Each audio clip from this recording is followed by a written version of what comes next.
सावित्री 2 बेटों की माँ थी। उसे इस बात पर बड़ा घमंड था। वो मानती थी कि बेटे घर की शान होते हैं। ये ले सावित्री, मिठाई खा, मेरे यहाँ पोती पैदा हुई है। ये सुनते ही सावित्री मुंह बना के कहती है, अरे तू तो लुट गई, बर्बाद हो गई, तेरे यहाँ लड़की पैदा हो गई। अरे तू ऐसा क्यों कह रही है? मैं तो बहुत खुश हूँ। अरे जब तेरी पोती के पीछे तुझे खर्चे पर खर्चे करने पड़ेंगे ना, तब ये तेरी सारी खुशी गम में बदल जाएगी। पहले लड़की की पढ़ाई लिखाई का खर्चा, फिर उसकी शादी का खर्चा। अरे आजकल की शादियाँ कितनी महंगी हो गई है। गहने बनाओ, लाखों रुपए पानी की तरह बह जाते हैं। लड़कियाँ तो सिर्फ खर्चा करवाने के लिए ही पैदा होती हैं। इस तरह लड़कियों के प्रति अपने विचार व्यक्त करते हुए सावित्री ममता को लंबा चौड़ा भाषण देके चली जाती है।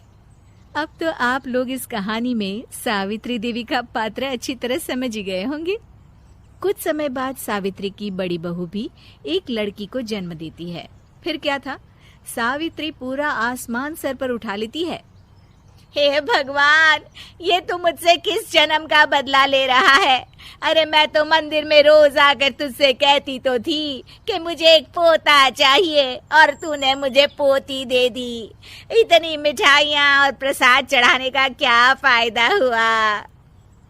तभी सावित्री की बहू निशा कहती है, क्या माँ जी, आप भी इतनी सी बात पर नाराज हो गई हैं? देखिए तो आपकी पोती कितनी सुंदर है, बिल्कुल आप पर गई है। अरे चुप कर, तुझे 9 महीने इतने महंगे महंगे काजू बादाम फल फ्रूट खिलाने का फायदा क्या हुआ? मेरे तो सारे पैसे बर्बाद हो गए। ये सुन सावित्री का बड़ा बेटा अजय कहता है, माँ, तुम सिर्फ नाम के लिए 2020 में रहती हो। असल में तुम्हारा दिमाग सैकड़ों साल पुरानी सोच रखता है। आज के जमाने में लड़का और लड़की में कौन फर्क करता है? मैं तो बहुत खुश हूँ कि भगवान ने मुझे लक्ष्मी के रूप में बेटी दी है। लेकिन सावित्री पर अजय की बातों का कोई असर नहीं होता। नालायक, अपनी पत्नी की जबान बोल रहा है। मेरा बड़ा बेटा तो हाथ से गया। लेकिन सावित्री देवी हार मानने वाली नहीं थी। वो पोते की चाह में अपने छोटे बेटे विजय की शादी करवा देती है। कुछ समय बाद आखिरकार वो दिन आ ही जाता है जब सावित्री की छोटी बहू गर्भवती हो जाती है। सावित्री इतनी खुश हो जाती है कि वो बच्चे के जन्म से पहले ही सारे मोहल्ले में ढिंढोरा पीटने लगती है। ये क्या सावित्री, तू तो पोते के जन्म से पहले ही मिठाई बांट रही है। पहले पोता पैदा तो होने दे, और फिर क्या पता अगर पोते की जगह पोती पैदा हो गई तो। ये सुन सावित्री चिढ़ जाती है। अरे अपनी काली जबान मत चला, मेरी मिठाई खा के मेरा ही बुरा सोच रही है। बड़ी आई, ला मेरी मिठाई वापस कर। देख लेना, इस बार मेरे यहाँ पोता पैदा होगा, पोता। लेकिन ठीक इसका उल्टा होता है। सावित्री की छोटी बहू भी एक लड़की को जन्म देती है। सावित्री फिर से रोना धोना शुरू कर देती है और अपनी छोटी बहू को कोसते हुए भला बुरा कहने लगती है। देखते ही देखते ये सावित्री की रोज की आदत हो जाती है। एक दिन उसकी इस आदत से परेशान होकर विजय अपने भाई अजय से कहता है, भैया, माँ खुद एक औरत होकर हमारी बेटियों को पसंद नहीं करती, उल्टा उन्हें रोज कोसती रहती है। मुझे माँ की यह आदत बिल्कुल पसंद नहीं आती। अरे तू ठीक कहता है, मैं भी अब माँ से तंग आ गया हूँ। अच्छा, तो अब तुम दोनों इस तरह पीठ पीछे मेरी बुराई भी करने लग गए हो? नहीं माँ, हम चाहते हैं कि घर में शांति बनी रहे। हमें हमारी बेटियाँ बहुत प्यारी है। मैं नहीं चाहता कि वह तुम्हारे ताने सुन सुन कर बड़ी हो, और इसीलिए हम दोनों ये घर छोड़कर चले जाएंगे। हाँ माँ, मैं भैया की बात से सहमत हूँ। जब तुम इस घर में अकेली रहोगी तब तुम्हें अपनों की कीमत का एहसास होगा।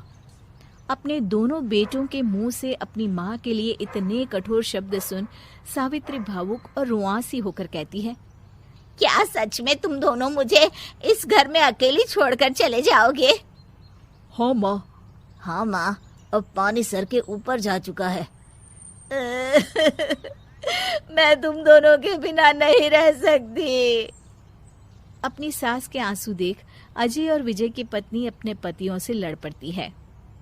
अरे जिसे जाना है वो जाए, मैं माँ जी को छोड़कर कहीं नहीं जाने वाली। भाभी, आप ये क्या कह रही हैं? वही जो तुम सुन रहे हो, दीदी बिल्कुल सही कह रही है।